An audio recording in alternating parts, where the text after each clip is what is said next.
오늘 하나님 말씀은 열왕기상 13장 11절부터 32절까지 말씀입니다. 말씀이 다 스토리예요. 스토리라는 것은 재밌다 이런 겁니다. 드라마가 재밌어요. 뉴스보다 재밌어요. 예수님은 뉴스인데 드라마는 스토리예요. 그러니까 드라마가 재밌어요. 그럼 드라마를 들으시겠습니까? 설교를 들으시겠습니까? 하면 좀 더 드라마를 재밌게 볼 거예요.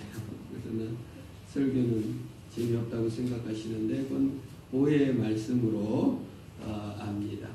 설교도 재밌는 거예요. 왜? 예수님의 스토리, 그의 이야기를 우리가 나누기 때문입니다. 우리 열왕기상 13장은 이제 지난주에 이스라엘의 왕 솔로몬이 죽고 그 아들 르호보암이 왕이 됐고, 그 다음에 북열지파의 왕은 르자가 아니라 여로보암이 왕이 되었습니다. 르호보암의 실수가 있었고, 그 다음에 지난주에는 여로보암의 실수.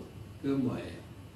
정치적, 경제적 어려움 때문에 황금 우상을 만들어가지고 7월 15일이 아니라 8월 15일 날 절기를 만들어서 유대 절기는 7월 15일인데 아주 급이 꽈가지고 우상 숭배를 한 본문입니다.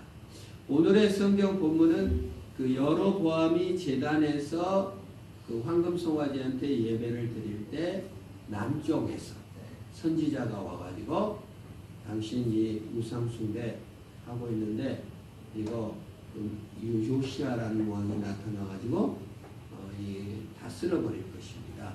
그 증거로 지금 제단에서 벽이 갈라져서 재가 쏟아질 것입니다. 그러니까 진짜로 그 여로보암이 황금 송아지 제사를 드리던 벽이 쏟아지면서 재가 쏟아졌어요. 그러면 회개를 해야 되는데 여로보암이 회개는커녕 좀 잡아 죽여라 해가지고 유다에서 온 선지자를 잡아 죽이려고 손을 뻗었는데 손이 굳어버렸어요. 마비 증상이 와가지고 이러고 있는 거예요. 계속. 그러니까 이제 그때서야 유다에서 온 선지자에게 아이고 하나님께 기도해가지고 나 좀 고쳐주세요. 선지자가 기도했더니 손이 이렇게 풀려. 그런데 이제 그 풀렸으면 우상을 제거하는 것이 아니라 선지자를 대적해가지고 모망하려고 하고 그 다음에 이제 유다에서 온 선지자는 자기 집으로 가고 다른 길로 이제 다른 내용이 오늘 본문입니다. 그래서 11절이에요. 그래서 11절부터 32절까지 오늘은 그 유다에서 온 선지자와 베델에 있는 옛 선지자와의 어떤 그런 관계를 통하여서 오늘 무슨 말씀을 주시나 한번 살펴보시기 바랍니다. 제가 먼저 말씀을 제가 봉독하겠습니다. 여러분들이 들으시면서 오늘은 어떻게 전개되고 어떤 하나님의 십자가가 있나 찾아보는 마음으로 한번 살펴보시기 바랍니다. 제가 읽을 때 베델에 한 늙은 선지자가 살더니 그의 아들들이 와서 이날에 하나님의 사람이 베델에서 행한 모든 일을 그에게 말하고 또 그가 왕에게 드린 말씀도 그들의 아버지에게 말한지라. 그들이 아버지가 그들에게 이르되 그가 어느 길로 가더냐 하니 그의 아들들이 유다에서부터 온 하나님의 사람의 간 길을 보았습니다. 그가 그의 아들들에게 이르되 나를 위하여 나귀의 안장을 지우라. 그들이 나귀의 안장을 지우니 그가 타고 하나님의 사람을 뒤따라가서 상수리 나무 아래 앉은 것을 보고 이르되 그대가 유다에서 온 하나님의 사람이냐? 대답하되 그러하다. 그가 그 사람에게 이르되 나와 함께 집으로 가서 떡을 먹어라. 대답하되 나는 그대와 함께 돌아가지 못하겠고 그대와 함께 들어가지 못하겠으며 내가 이곳에서 그대와 함께 떡도 먹지 아니하고 물도 마시지 아니하리니 이는 여호와의 말씀이 내게 이르시기를 내가 거기서 떡도 먹지 말고 물도 마시지 말며 또 내가 오던 길로 되돌아가지도 말라 하셨음이로다. 그가 그 사람에게 이르되 나도 그대와 같은 선지자라. 천사가 여호와의 말씀으로 내게 이르시기를 그를 내 집으로 데리고 돌아가서 그에게 떡을 먹이고 물을 마시게 하라 하였느니라 하니 이는 그 사람을 속임이라. 이에 그 사람이 그와 함께 돌아가서 그 집에서 떡을 먹으며 물을 마시니라. 그들이 상 앞에 앉아 있을 때에 여호와의 말씀이 그 사람을 데려온 선지자에게 임하니라. 그가 유다에서부터 온 하나님의 사람을 향하여 외쳐 이르기를 여호와의 말씀에 내가 여호와의 말씀을 어기며 내 하나님 여호와께서 내게 내리신 명령을 지키지 아니하고 돌아와서 여호와가 너더러 떡도 먹지 말고 물도 마시지 말라 하신 곳에서 떡을 먹고 물을 마셨으니 내 시체가 내 조상들의 묘실에 들어가지 못하리라 하셨느니라 하니라. 그리고 자기가 데려온 선지자가 떡을 먹고 물을 마신 후에 그를 위하여 나귀의 안장을 지으니라. 이에 그 사람이 가더니 사자가 길에서 그를 만나 물어 죽으매 그의 시체가 길에 버림받으니 나귀는 그 곁에 서 있고 사자도 그 시체 곁에 서 있더라. 지나가는 사람들이 길에 버린 시체와 그 시체 곁에 선 사자를 보고 그 늙은 선지자가 사는 성읍에 가서 말한지라. 그 사람을 길에서 데리고 돌아간 선지자가 듣고 말하되 이는 여호와의 말씀을 어긴 하나님의 사람이로다. 여호와께서 그에게 하신 말씀과 같이 여호와께서 그를 사자에게 넘기심에 사자가 그를 찢어 죽였도다 하고 이에 그의 아들들에게 말하 이르되 나를 위하여 나귀의 안장을 지우라. 그들이 안장을 지우매 그가 가서 본즉 그의 시체가 길에 버림바 되었고 나귀와 사자는 그 시체 곁에 서 있는데 사자가 시체를 먹지도 아니하고 나귀를 찢지도 아니하였더라. 늙은 선지자 하나님의 사람의 시체를 들어 나귀에 실어 가지고 돌아와서 자기 성읍으로 들어가서 슬피 울며 장사하되 곧 그의 시체를 자기의 묘실에 두고 보호라 내 형제여 하며 그를 위하여 슬피 우니라. 그 사람을 장사한 후에 그가 그 아들들에게 말하 이르되 내가 죽거든 하나님의 사람을 장사한 묘실에 나를 장사하되 내 뼈를 그의 뼈 곁에 두라. 그가 여호와의 말씀으로 베들레에 있는 제단을 향하고 또 사마리아 성읍에 있는 모든 산당을 향하여 외친 말하는 것이 반드시 이룰 것입니다. 아멘. 매우 재미있는 본문이죠. 오늘 이 본문을 통해서 하나님께서는 우리에게 어떤 교훈을 주시고 어떤 은혜를 주실지 생각해 봅니다. 문제는 뭐냐면요. 그 선지자가 하나님의 말씀을 전하고 고침을 받은 여로보암은 손이 마비됐다가 고침을 받습니다.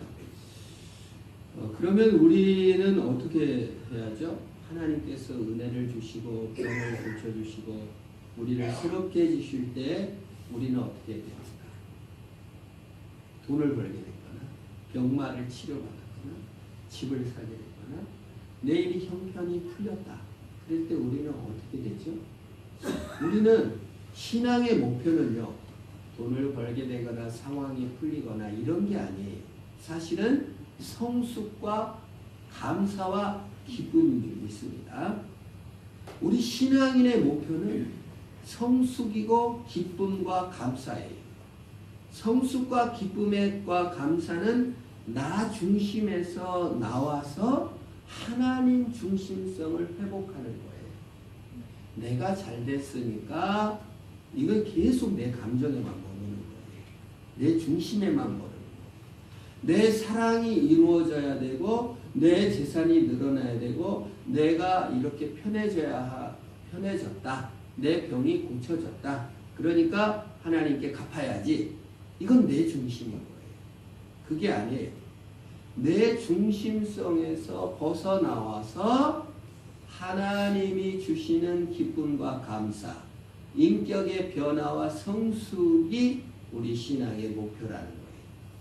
우리 사람들은 항상 인생 속에서 뭘 생각하냐면 내가 잘 돼야 되고 내 불안이 해소돼야 되고 내가 크게 돼야 되는 거예요. 그 내 중심성을 언제나 벗어나지 못해요.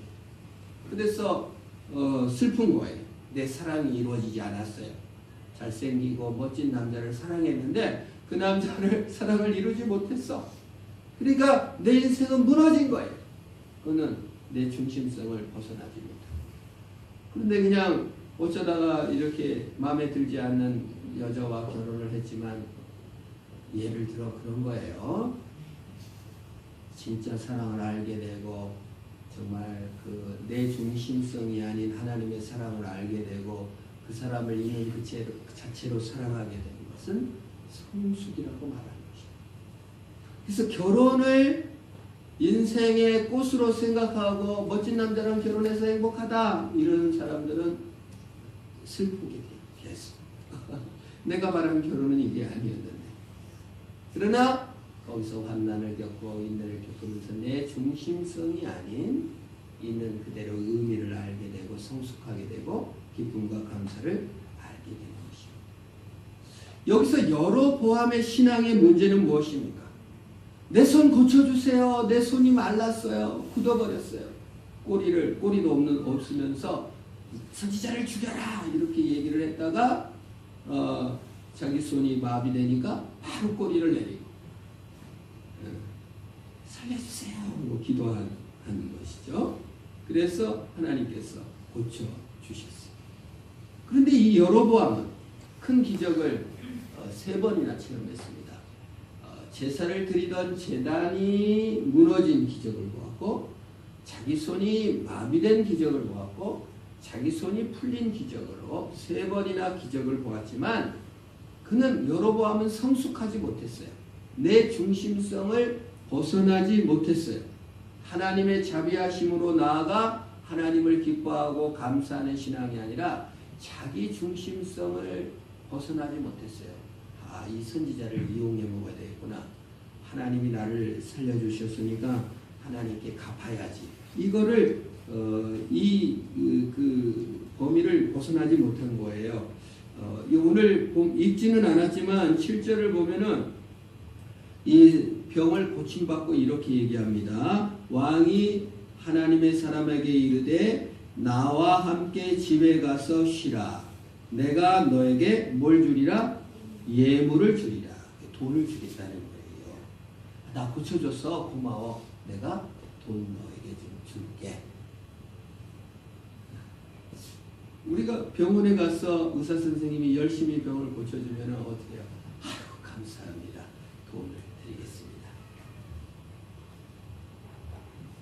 그러고 나오는 길에 안 고쳐졌어요. 의사놈들 다 쓸데없다. 병도 안 고쳤네. 뭡니까? 내 중심, 나쁘다는 게 아니라요. 그 병 고치는 현장에서 느끼는 우리 인생들을 살아가는 사람들의 느낌을 말하는 겁니다. 내가 그 무슨 문제를 위해 기도했어요. 대학에 입시를 위해 기도했어요. 근데 떨어졌어.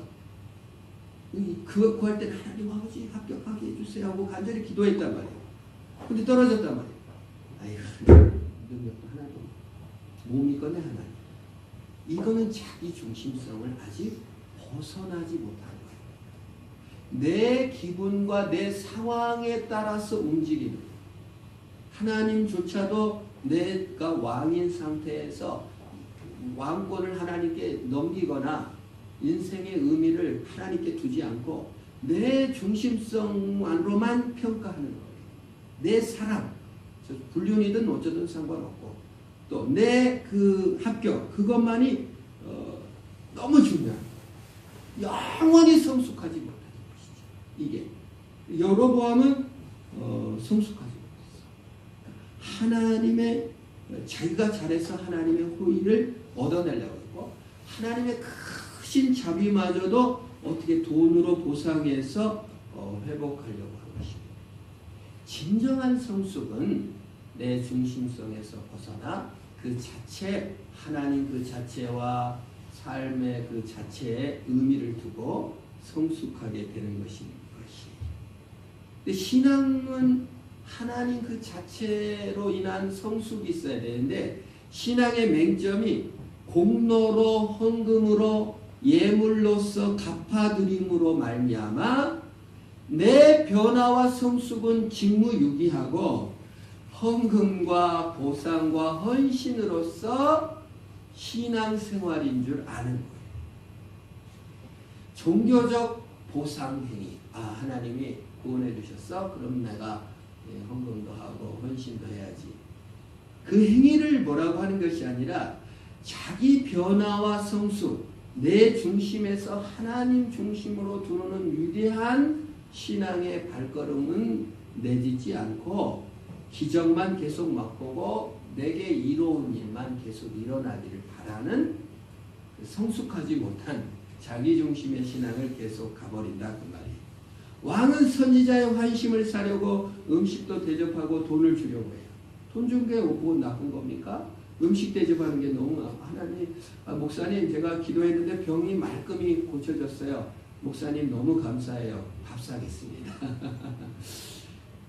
우리 목사님하고 사모님 정말 이렇게 너무 수고했는데 5단벌씩 다 사주세요. 10만 원씩 주면서 목사님 쓰고 싶은데 쓰세요. 너무 기분 좋죠. 저도 엄청 기분 좋을 것 같아요.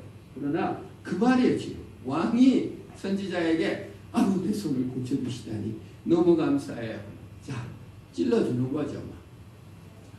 그게 나쁘다는 게 아니라 여러분, 밥을 사고 돈을 찔러주고 선지자에게 용돈을 주고 목사한테 5단벌 사입으세요, 구두 하나 사입으세요 하면서 이렇게 잘하고 헌금을 내고 헌신한 게 나쁘다는 게 아니라 그 심리가 내 중심에서 벗어나지 못하는 공로의식에서 내가 빚 갚았다. 나는 하나님께 빚 갚았어. 하나님은 이제 나한테 해줘야 돼. 하나님을 조종하는 마음에 내 중심성을 벗어나지 못한다면 영원히 신앙의 성숙은 없는 것입니다. 축의금을 받았으면 갚아야 돼요. 갚지 않은 것을 빚이라고 합니다. 공짜가 아니 마음이 그래요. 서로 밥을 내라고 그래요. 밥을 내고 밥을 10번 샀는데 한 번도 저 사람이 안 사. 그 속으로 어떻게 해요? 맨날 얻어먹기만 해요. 이건 밥 산 게 아니에요. 공짜가 아니에요. 서로도 밥을 내려고 합니다. 한국 사람들은 염치가 있습니다. 밥을 사 먹었으면 저 사람이 10번 냈으면 내가 꼭 한 번 내야 돼. 같은 값으로 갚아줘야 돼. 그래서 염치 차리고 자기 이름을 차리는 데는 열심히 밥을 내요. 그런데 자기 이름이 안 내는 데는 염치를 못 세울 곳이나 자기 자존심을 못 세울 곳은 한 푼도 안 내요. 우리 인간이 그런 거예요. 근데 하나님 앞에서조차도 은혜를 돈으로 갚지 못하는데 돈으로 갚으려고 해요. 우리가. 그걸 공로라고 합니다. 종교심이죠. 불안한 거예요. 예수님이 나를 위해 십자가에 죽으셨는데 나는 아무것도 못 갚았네. 그랬으니까 이제 헌금했어. 교회 주일날 나왔어요. 나 교회 나왔네. 헌금해줬으니까 나는 이제 됐다. 공로로서 염치를 차리고 염치를 세우고 자신의 이런 수호지심이라고 그러죠. 자격지심하고 틀려요. 부끄러움을 아는 마음을 만족했어요. 저분이 나한테 이렇게 찾아왔는데 내가 교회 나와줘야지. 한두 번 나와줘. 이렇게 수고해줬는데 한번 나가줘야지. 그걸 공로의식이라고 합니다. 그래서 한번 교회 나와주면 엄청난 공로를 세운 거예요. 염치를 차린 거예요. 그 다음에 이제 안 나오죠. 또 가서 이제 미안하게 만들고 목사가 찾아가고 선물하고 하면 또 한 번 나와요. 한 1년에 한 번 정도. 수박이라도 들고 와요. 한 10년, 5년 정도 찾아가지. 초대했더니 못 나오죠. 수박은 염치 차린 거죠. 얼마나 괴로웠겠어요. 이게 무엇인가 하고 연구 끝에 이게 공로의식이고 윤리의식입니다. 우리 사는 사람들은 염치를 알고 수치를 알고 윤리를 압니다. 윤리라는 건 뭐죠? 네가 나한테 베풀었으니까 내가 갚을게. 그러니까 갚으면 또 권리가 생기는 거예요. 지난번에 내가 축의금 냈는데 경조금 냈는데 너는 왜 안 갚으니? 이런 마음. 근데 신앙도 그 중심에서 벗어나지 못하는 거예요. 인간관계도 그 바운드 그거를 벗어나지 못해요. 내가 너한테 선물했는데 너는 왜 선물 안 해? 나는 너한테 잘해줬는데 왜 안 해줘? 섭섭해요. 근데 기독교인들이 은혜를 의지하지 않고 하나님을 신뢰하지 않고 자기중심성을 벗어나지 못할 때 마음에 드는 병이 있는데 섭섭병입니다. 무슨 병이라고요? 섭섭병. 하나님께 너무 섭섭해. 저 사람은 잘해주고 목사님께 너무 섭섭해. 주변 사람한테 너무 섭섭해. 섭섭병이라는 거예요. 이걸 공로의식과 염치, 윤리에서 나올 때 윤리를 의지하고 공로를 의지할 때 마음에 늘 있는 게 섭섭이에요. 섭섭병에서 발전하면 불안병. 무슨 병이라고요? 불안병. 그래서 신앙생활의 근원은 불안함. 이거 안 했으면 어쩔까? 이거 안 하면 큰일 나. 이거 주의를 안 지키면 벌 받지 않을까? 이런 불안병. 그러니까 섭섭함과 불안함이 연결되어 있어요. 만약에 우리가 신앙생활을 하면서 섭섭함과 불안함 때문에 교회를 나오고 있다면 나는 아직 내 중심성을 좀 덜 벗어나고 주님 그 자체로 느끼는 감사와 기쁨을 아직 맛보지를 못했구나. 하나님, 나는 부족하고 연약하지만 하나님께서 은혜해 주시고 사랑해 주신 공로의식에서 좀 벗어나 주님으로 좀 만족하게 도와주세요. 성령님 함께 해주세요라고 기도하며 나가야 될 줄로 믿습니다. 이게 참 어려운 병이에요. 여러 보암의 지금 질병이 공로의식인 거예요. 내 중심성을 못 벗어나서 내가 이제 병을 낳쳤으니까 선지자에게 예물을 드려야 되겠다. 그런 거예요. 선지자는 안 받는 거예요. 야, 너 내 공로가 아니야. 네 공로도 아니야. 네가 잘난 것도 아니야. 하나님이 널 고쳐주셨으니까 너 회개하고 좀 우상숭을 버리고 하나님 그 자체로 만족하는 신앙으로 가야 돼. 근데 인간은 뭐예요? 내가 갚았잖아. 적어도 갚을 마음이 있었어. 그러니 나는 문제야. 거기에 만족하고 있는 거예요. 더 큰 것은 내 중심성에서 벗어나 하나님의 사랑과 기쁨과 감사의 신앙으로 가야 되는데 거기로 못 가. 뭐 때문에? 내가 갚았어. 어려운 중에도 내가 헌금했잖아. 어려운 중에도 교회 나와줬잖아.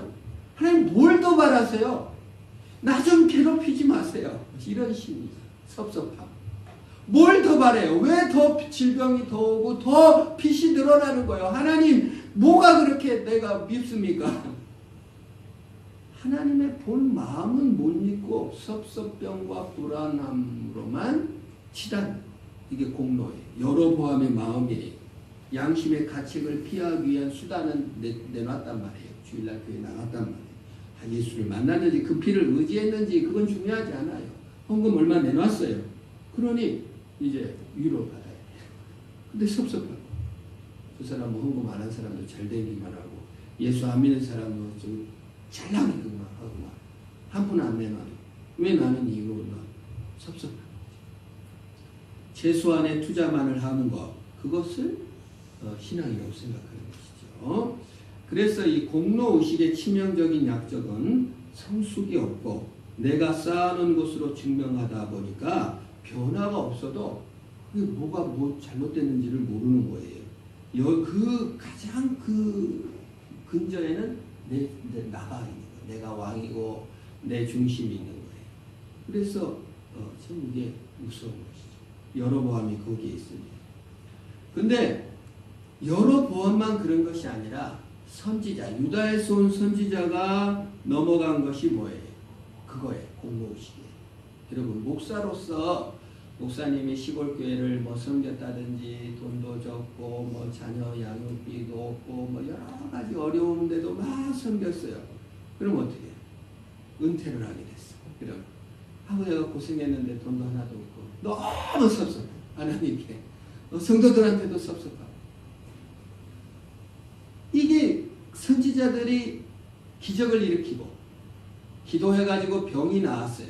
그러면 적어도 병 나왔으면 예물을 드리려고 막 아이고 이게 사람이 참 염치가 있네. 그러면서 냉큼 받아서 먹어야 되는데 모두를 돕을 수도 있는데 그게 나쁘다는 게 아닙니다. 하나님께서 받지 말라 그랬단 말이에요. 근데 복 받을 권리가 있다고 느끼는 거예요. 목사들이. 아니 목사뿐만 아니라 여러분도 마찬가지. 누구나 다 몽골 좀 섭섭한 거예요. 내가 어떻게 하나님을 섬겼는데 이거밖에 안 주나. 그러면 유혹에 넘어가는 겁니다. 그러니까 그것이 공로의식이고 그것이 바로 바로 섭섭병이라는 거예요. 내가 이렇게 했는데 왜 하나님은 이걸 이렇게 풀리지 않게 되나. 그것이 공로의식, 섭섭병, 불안병 같이 연결되어 있는 거예요. 교회에 헌신한 사람들이 쉽게 빠지는 유혹이 보상에 대한 유혹입니다. 왜 보상이 이렇게 안 되나. 영원한 유혹이에요. 인간의 유혹입니다. 인간이 좀 수고하고 헌신한 사람들은 반드시 또 인간인 이상 겪는 것이 섭섭합니다. 최초로 돈의 유혹을 받은 선지자는 발람입니다. 그는 천사의 지시를 어기면서까지 돈의 유혹에 넘어져 요압을 축복하러 가다 나귀를 타고 가다가 천사가 나타났어요. 발람을 죽이려고 하니까 그냥 발람이 나귀가 천사를 보고 그 발람의 발을 벽에 비비면서 그냥 피하니까 그냥 발람이 나귀를 막 때리면서 나귀가 입이 터져가지고 네가 왜 나를 때리냐? 이놈 내 말 안 들으니까 넌 때려 죽여버릴 거야. 내가 언제 그런 적 있냐? 눈을 떠보니까 천사가 나귀보다 못한 것이. 돈은 선지자의 신분도 망각하게 합니다.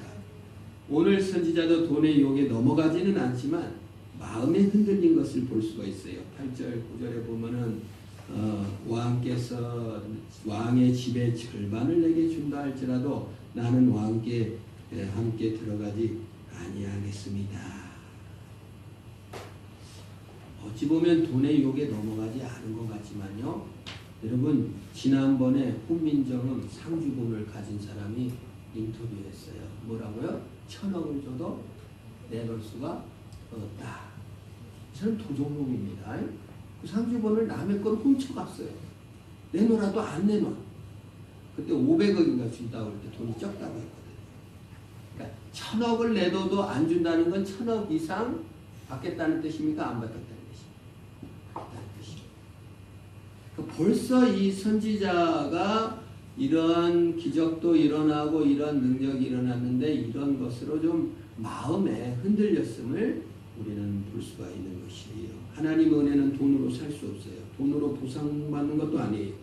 하나님을 믿으면 돈을 잘 벌게 된다는 생각도 아니에요. 돈을 보상으로 많이 받을수록 더 은혜로운 일이라고 생각하면 안 돼요. 거기서 섭섭함이 오는 것이에요. 그 공로 때문에. 그래서 불안한 거예요. 그래서 예수를 오래 믿을수록 더 불안해요. 예수를 오래 믿을수록 더 섭섭하고 예수를 더 오래 믿을수록 교만할 수가 있단 말이에요. 무서워. 죽음에서 건짐받고 10만 원 내놓고 생색 내는 거와 마찬가지인 거예요. 갑질을 하게 되는 거예요. 공로의식이 있으면.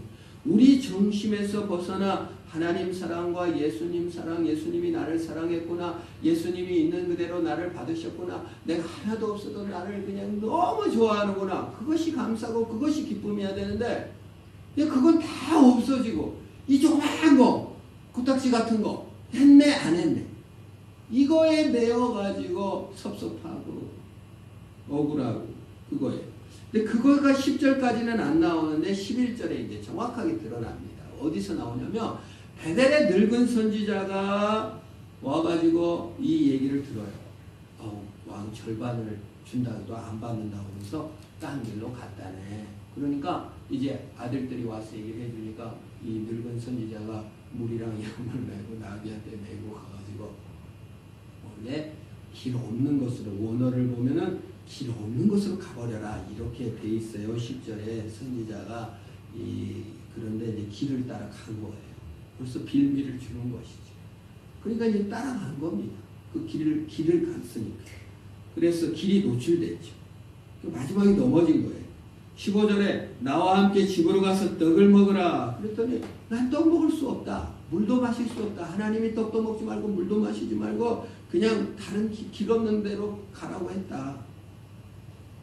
거짓과 왜곡으로 떡을 먹으라고 합니다. 안 가겠다고 하니까 이제 천사까지 동원을 시켜가지고 천사가 예언을 줬는데 너를 떡도 먹어도 되고 물도 마셔도 된다고 너 대대했어. 나 마음에 너무 맞는 거예요.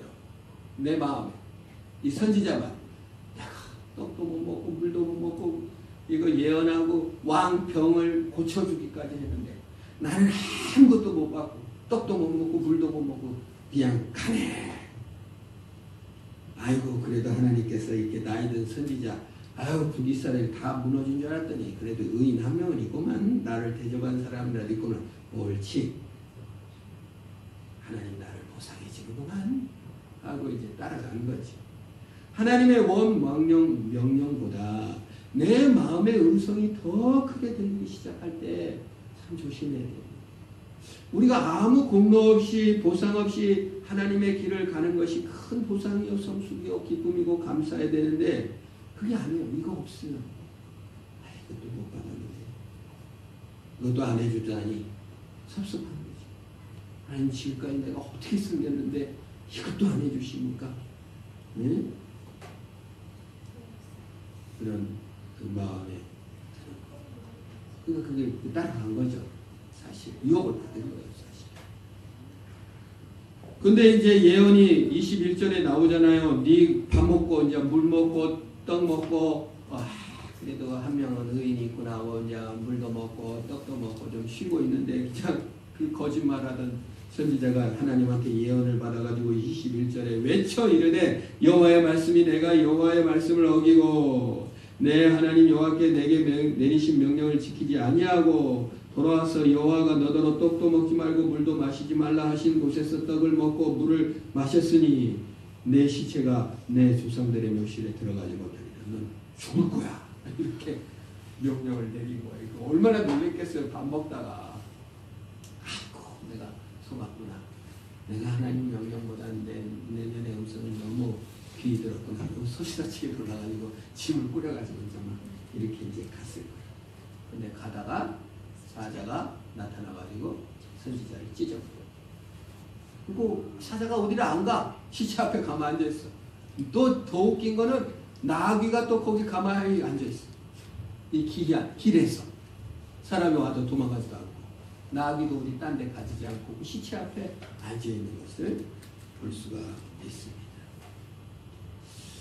여러분 나귀는 세겜, 하몰 이런 하몰이라는 발음과 비슷한데 나귀는 이스라엘 백성을 상징해요. 나귀는 이스라엘, 하몰, 여로보암을 상징하는 사람이고 선지자는 북이스라엘을 상징합니다. 사자는 예수님. 항상 사자는 뭘 상징한다고요? 예수님. 상징하는 거예요. 여러분 북이스라엘이 죽은 선지자를 살리지 못하고 맴돌듯이 나귀가 시체 주변에 맴돌아요. 어떤 일도 하지 못해요. 여로보암이 우상이 북이스라엘을 살려내지 못해요. 우상이나 돈이나 불안함이나 섭섭함이나 어떤 공로도 우리를 살려내지 못합니다. 헌금이 우리를 살리는 게 아니에요. 헌신이 우리를 살리는 게 아니에요. 섭섭함이 우리를 살리는 게 아니에요. 불안함이 우리를 살리는 거 아니에요. 나의 염려가 나를 살리는 게 아니에요.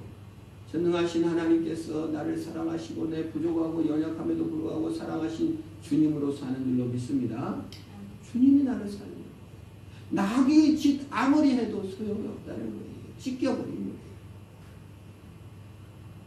예수 그리스도 앞에 범죄한 이스라엘 백성을 살리지 못하고 죽음으로 내몰 수밖에 없다는 것입니다. 예수 그리스도 앞에서는 북이스라엘의 황금 송아지는 찢겨버리는 거예요.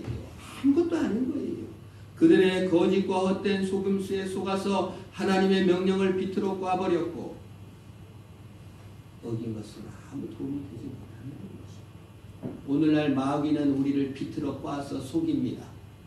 하나님의 뜻대로 살려고 하는 신자들도 속여가지고 우상에 빠져 살게 만들어요. 돈에 빠져 살게 만들고 섭섭함에 빠져 살게 만들고 그냥 어떤 염려 불안 속에 트라우마 속에 빠져 살게 만들어요. 그 근원은 뭐예요? 공로의식이에요. 나는 이것도 못했는데 저것도 못했는데.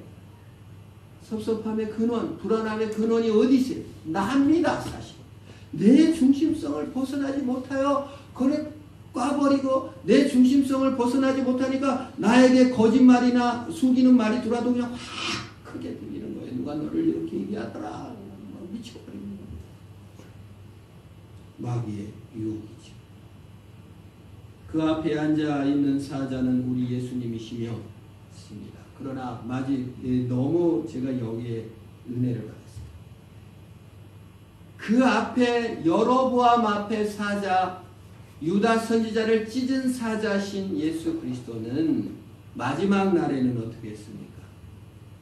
사자이신 예수님께서는 속임받고 공로에 빠지고 불안함에 빠지며 섭섭함에 빠져있는 인간들을 오셔서 인간을 찢으신 것입니다. 누구를 찢었죠?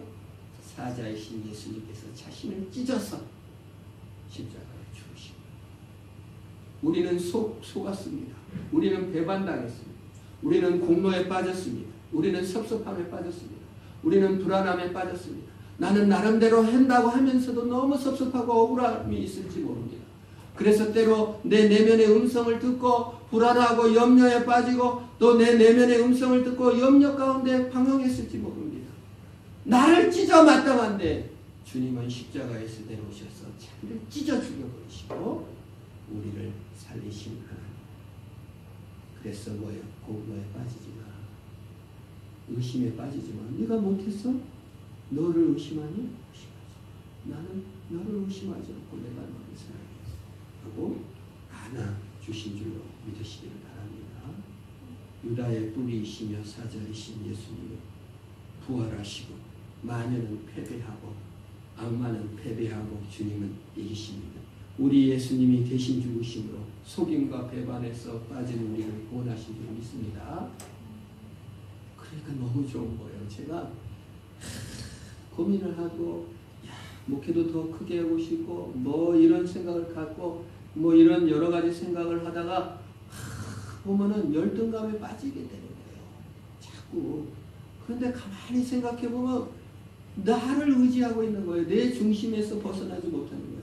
하나님이 나를 사랑하시고 내 부족에도 불구하고 하나님이 나를 품고 이게 공로의식, 패배의식입니다. 공로의식, 패배의식에서 벗어나 나를 사랑하신 주님, 나 대신 찢어 죽으신 예수님, 벗어나서 성숙하고 그 좋으신 그리스도를 의지하시며 승리하시기를 축원합니다. 기도드리겠습니다. 하나님 아버지, 우리는 속아서 나를 섭섭병에 빠지고 불안병에 빠져 주님을 배반하고 원망하며 때로 섭섭함에 빠져 슬퍼하였습니다. 나를 찢어 이 세상에 너덜너덜하게 찢김받은 내 자신을 위하여 이 땅에 오셔서 내 대신 찢어 죽으신 주님 감사합니다. 이제 그 공로의식을 버리고 나 대신 죽으신 주로 말미암아 승리한 삶을 살게 하시고 기쁨을 알게 하시고 감사를 알게 하시고 내 자존감이 나 아닌 주님으로 말미암아 회복되게 하시고 내 정체성이 나 한 행위가 아닌 주님의 은혜로 말미암아 성숙하여 기쁨의 사람, 감사의 사람, 성숙의 사람, 변화의 사람, 주님의 사람 되도록 주여 인도하시고 함께하여 주옵소서. 예수님의 이름으로 기도합니다.